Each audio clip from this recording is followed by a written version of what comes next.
Baik, bismillahirrahmanirrahim. Assalamualaikum warahmatullahi wabarakatuh. Waalaikumsalam warahmatullahi wabarakatuh. Warahmatullahi wabarakatuh. Mohon izin kepada para pembicara sebelumnya, saya tidak bermaksud untuk menggurui, saya hanya sekedar berbagi informasi saja sesuai dengan kapasitas dan keilmuan yang saya miliki. Sekali lagi mohon izin. Tahun 2018 saya pernah bertemu dengan dimintai bantuan terkait masalah mekanisme produk halal dalam konteks ini untuk di Jepang waktu itu, tapi lebih tepatnya pada pelayanan halal di restoran, kemudian di kafe-kafe di Jepang waktu itu. Kebetulan saya waktu itu diajak oleh Ustadz Felix Xiao begitu ya, untuk dimintai masukan mungkin bagaimana proses apa istilahnya penerapan produk halal atau mekanisme apa istilahnya pelayanan halal di kafe dan di restoran itu. Nah, itu tahun 2018. Nah, saya ingin sedikit mengkritisi saja dari konteks Undang-Undang Omnibus Law dan Undang-Undang Nomor 33 Tahun 2014 tentang jaminan halal. Saya melihat begini bahwa ada perbedaan cara pandang antara Undang-Undang Nomor 33 Tahun 2014 dan Undang-Undang Cipta Kerja atau Omnibus Law itu. Perbedaannya di mana? Kalau Undang-Undang Nomor 33 Tahun 2014, dia cara pandangnya adalah lebih kepada perlindungan konsumen atau jaminan konsumen.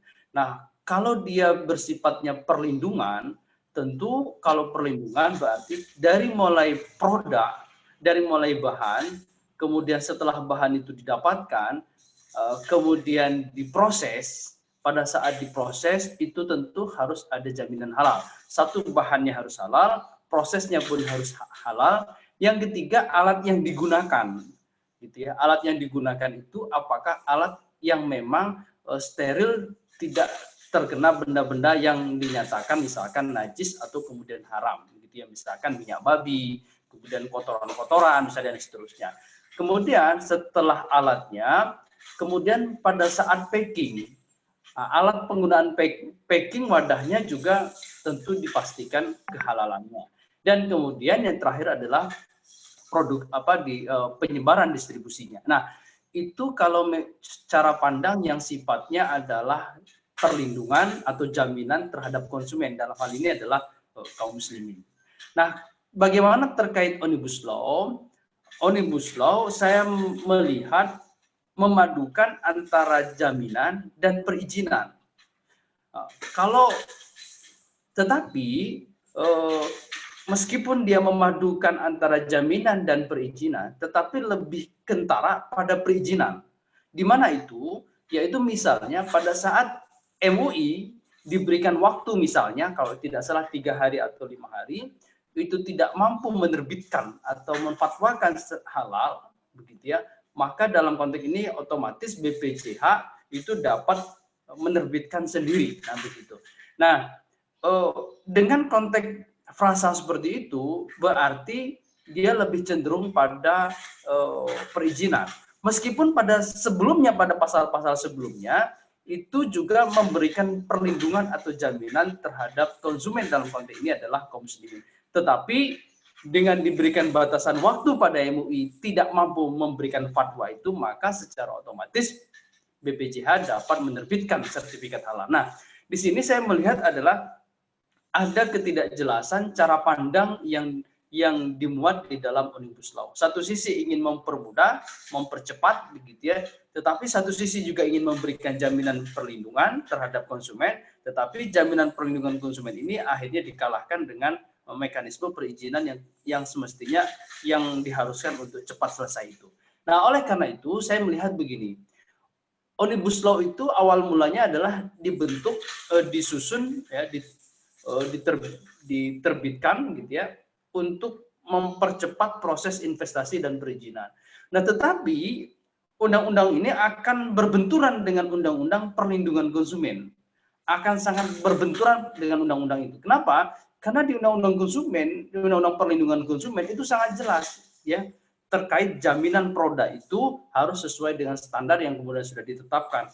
Termasuk dalam konteks ini adalah kehalalan dalam sebuah produk. Nah, kalau misalkan Omnibus Law itu memberikan misalkan keterangan begini, BPJH memberikan sertifikat halal dalam 3 hari. Misalkan begitu sudah terbit. Tetapi ternyata pada realita dan faktanya misalkan ditemukan tidak halal. Begitu ya. Maka BPJH itu berpotensi besar ya, BPJH itu berpotensi besar akan mendapatkan gugatan. Akan mendapatkan gugatan dari siapa? Dari konsumen. Konsumen dapat melakukan gugatan terhadap siapa yang menerbitkan sertifikat itu. Itu. Yang berikutnya, untuk kelas UMKM ya, itu cukup dengan deklar pernyataan bahwa bahannya begini, misalkan begitu, bahannya dari tepung, ini dari ayam, sudah dijamin halal, misalkan begitu. Pernyataan dari si pelaku usaha.